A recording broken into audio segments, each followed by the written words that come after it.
Hi everybody, welcome back to my channel. First things first, just want to let you know that it's currently raining outside, so apologies if you can hear the rain hitting the window or the wind or anything. I don't think you'll be able to, just because the microphone I have is so bad that it can barely pick up my own voice, but just wanted to kind of put it out there that if you can hear something, that's what it is. So on to this week's video.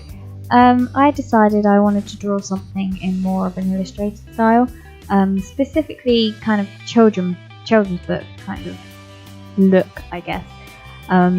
It's something that I'd really like to get into at some point in the future, you know, either my own children's book or illustrating someone else's words. Just having my work published in an actual book would be amazing. But I'm still trying to come up with my unique style. It's not something that you can force, I don't think anyway. It's something that just kind of comes to you with practice. You learn how you like to draw. You know, do you like heavy line work? Do you like any line work at all? Do you like bright colours, dull colours, warm tones, cold tones, things like that? I'm still trying to establish. Plus my anatomy, especially for humans, is not the greatest yet, so I don't feel like I'm at a point where I can be, you know, illustrating someone's work. I don't know if I can get the vision across, but hey ho, I had a lot of fun with this piece. I really liked the concept of a little boy going off into the woods on a little adventure with a little bunny friend who's holding a little carrot. That's good. But yeah, I mean, you can see from maybe when it's a little bit further on, but you can tell that the proportions of the boy aren't great. His legs look a little too long for his body, or his body's too... I don't know, there's something not right. I can't quite work out what it is, but I don't know. But I had a lot of fun with this piece, and I kind of want to, you know, make a series of drawings with this character. I kind of fell in love with him a little bit. I don't know, he has a little cheeky face and makes you wonder what he's been up to, what mischief he's got into with his little bunny friend. But yes, on to materials. I used a mixture of my markers, so my Copics and my Winsor & Newton markers, as well as my Prismacolor pencils. I like using them together. I don't know, I like having the base with the markers, so either a solid colour or very basic shading, and then I use my pencils to kind of add to that shading or kind of really bring out the colours, or to fix any mistakes that I made with the markers, which happens quite a lot. But I don't know, I kind of like how it came out, apart from the reasons I said before with the proportions. But I like the colours that I used. I like how bright it is. I like that it's in the comic panel. I really like doing the comic panel thing. I actually kind of didn't necessarily steal the idea, because I'm pretty sure that's not the, you know, it's from kind of, as the name implies, comic books themselves. But I got the idea from a YouTuber called Lethal Chris. He uses comic panels a lot, and I remember watching his videos for the first time and thinking, I like that. I'm going to give it a go, and it's really nice. I like how you can create a background without having to worry about filling the entire page.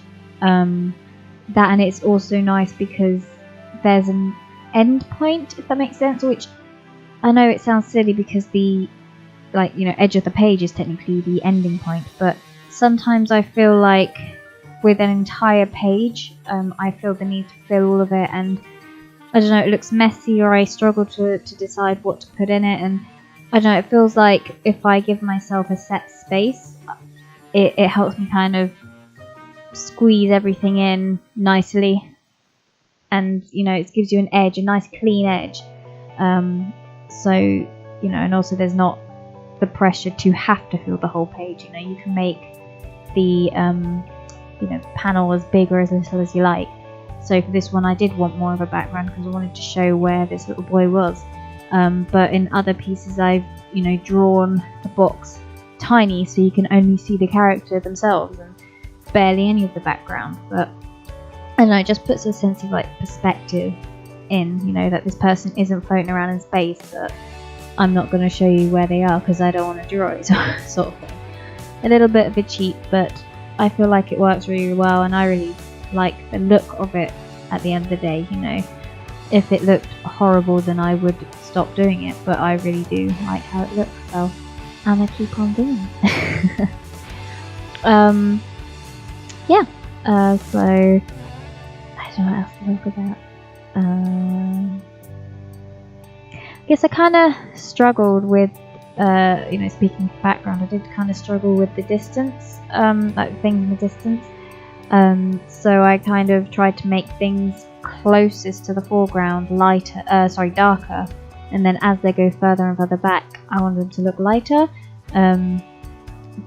So, and you know, obviously smaller, you know, things you know, in the distance looking like trees looking thinner and shorter. I wanted to see some of the tops of the trees, whereas in the foreground you can only really see the bottom of the trees and you don't see the top leaves. But when things got more and more in the distance, I kind of struggled, because I like putting detail in. I like doing, you know, lots of different colours and blending and things, but then as things get further and further away, you see them less clearly, and I really wanted to put more detail in, but I don't know, I just put blobs of colour in, and then I put some blue for the sky, and then I blended it more in, and I don't know, I just really struggled. But yeah, especially with the sky, I didn't know how to blend it down.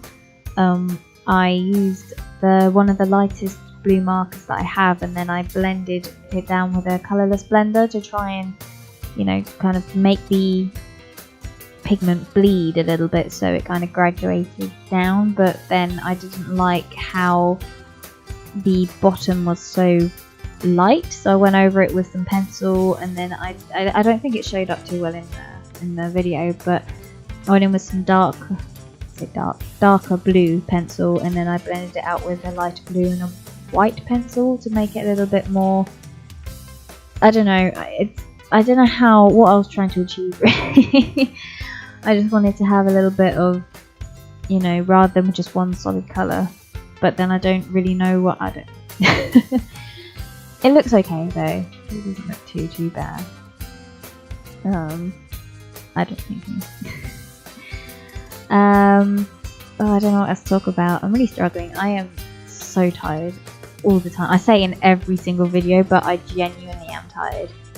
Like, on top of working a full-time job, you know, you're trying to squeeze in all of your hobbies and all of the things you want to do, and at the same time you want to be lazy and do nothing at all, but you also have to see people and kind of make time to, you know, visit your family, or, you know, spend time with whoever, and it's very difficult to fit time in the day. I don't know, I'm just tired. Anyway, we're coming towards the end now, just finishing the sky. Oh, I didn't mention I added a little deer, although he doesn't look like a deer, or she, I should say.